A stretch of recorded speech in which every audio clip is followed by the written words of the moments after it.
पूर्व मुख्यमंत्री मनोहर लाल पहुंचे फरीदाबाद की बड़खल विधानसभा और बीजेपी प्रत्याशी कृष्णपाल गुर्जर के लिए वोट देने की अपील करते हुए कांग्रेस पर जमकर हमला बोला। उन्होंने भंडारे का उदाहरण देते हुए कहा कि कांग्रेस वो पार्टी है जब भंडारा खाने पहुंचती है तो देरी से पहुंचती है, जब पूरी नहीं मिलती, पूरी के चक्कर में बाहर आकर देखती है तो चप्पल भी गायब मिलती है।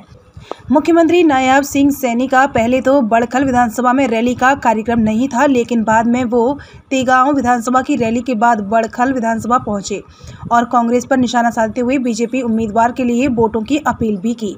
केंद्रीय राज्य मंत्री तथा फरीदाबाद से भाजपा के लोकसभा प्रत्याशी कृष्णपाल गुर्जर ने भी मोदी सरकार की उपलब्धि गिनवाते हुए कांग्रेस को आड़े हाथों लिया और कहा कि कांग्रेस बिना दूल्हे की बारात है और ये वो गाड़ी है जिसके ड्राइवर का अता पता ही नहीं है। मुख्यमंत्री सैनी ने कहा कि देश में इस बार 400 पार सीटें बीजेपी जीतेगी और कृष्णपाल गुर्जर 10 लाख से अधिक वोट लेकर रिकॉर्ड तोड़ दर्ज करवाएंगे। तस्वीरें फरीदाबाद की बड़खल विधानसभा की हैं, जहां से अभी नायब सैनी कैबिनेट में बड़खल विधानसभा से बीजेपी विधायक सीमा त्रिखा को शिक्षा राज्य मंत्री बनाया गया है, जहां हरियाणा के मुख्यमंत्री नायब सिंह सैनी भाजपा के लोकसभा प्रत्याशी कृष्णपाल गुर्जर के समर्थन में चुनावी जनसभा को संबोधित करने आए हैं।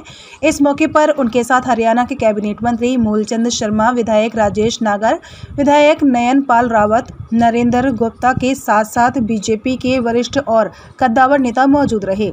अपने संबोधन में सैनी ने बताया कि पिछले 10 साल में जितने काम नरेंद्र मोदी ने इस देश के लिए किए हैं वह अकल्पनीय है। जब नरेंद्र मोदी राम मंदिर और जम्मू कश्मीर से 370 धारा हटाने की बात करते थे तो उनका मजाक उड़ाया करते थे विपक्षी दल, लेकिन नरेंद्र मोदी ने जब यह साबित करके दिखा दिया तो विपक्षी दल के नेताओं की बोलती बंद हो गई। सैनी ने आम जनता से यह अपील की है कि सच्चे और झूठे लोगों की पहचान करें तथा इस देश को तरक्की पर पहुंचाने वाले नरेंद्र मोदी को विजयी बनाकर तीसरी बार केंद्र में भाजपा की सरकार बनाने में अपना सहयोग दें। ताकत नरेंद्र मोदी जी के पास जाएगी तो यह देश विकास के और नई आयामों को छुएगा, देश और विकास की गति के ऊपर बढ़ेगा। भाइयों, गरीब के चेहरे के ऊपर आज जो मुस्कान लाने का काम इन 10 वर्षों के अंदर किया है, ये संकल्प भी लिया है आदरणीय नरेंद्र मोदी ने कि इस संकल्प पत्र के माध्यम से हम गरीबों को मजबूती प्रदान करने का काम करेंगे, महिलाओं को सशक्त करने का काम करेंगे, किसान को मजबूत करने का काम करेंगे और युवा को आगे नए रोजगार के साथ जोड़ते हुए उसको मजबूत करने का काम करेंगे।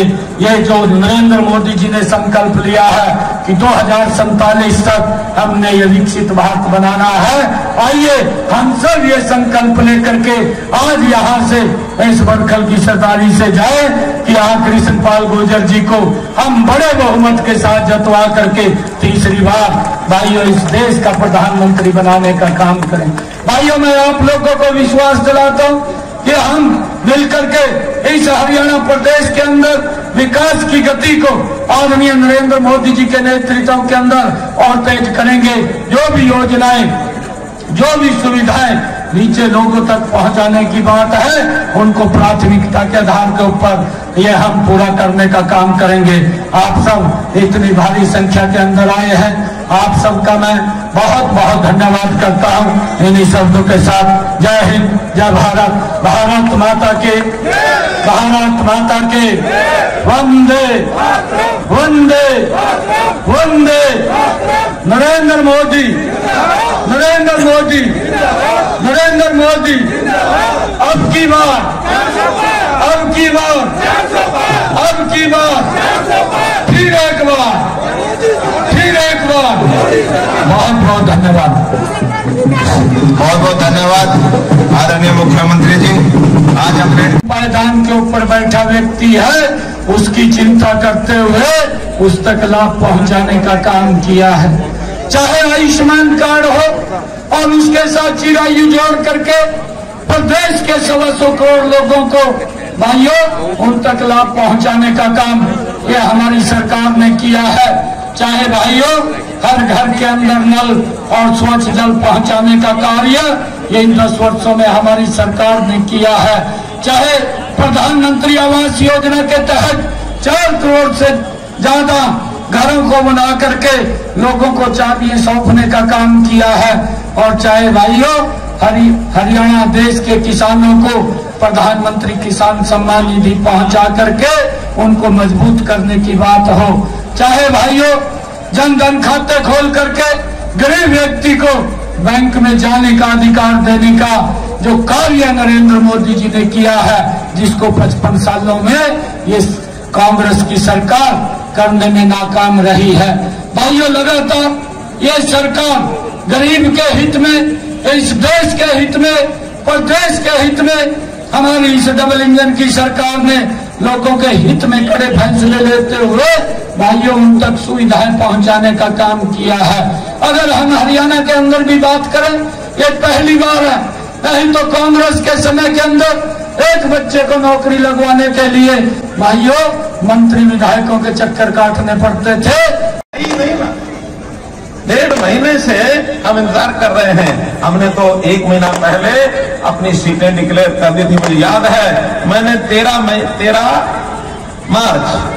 मार्च को विधानसभा में, जिस दिन करनाल विधानसभा सीट से अपना इस्तीफा दिया था, त्याग कर दिया था, उस दिन शाम को ही करनाल लोकसभा के नाते प्रत्याशी के रूप में कृष्णपाल जी का और हमारा नाम घोषित हो गया था।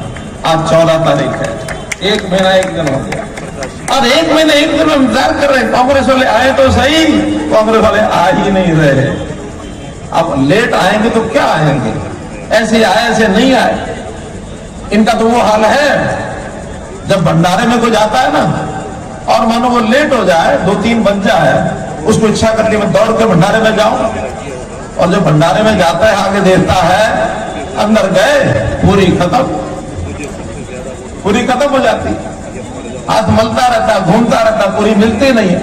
निराश होकर बाहर आता है, बाहर देखा तो उसने जो चप्पल उतारी थी चप्पल गायब, अंदर पूरी खत्म, बाहर चप्पल गायब।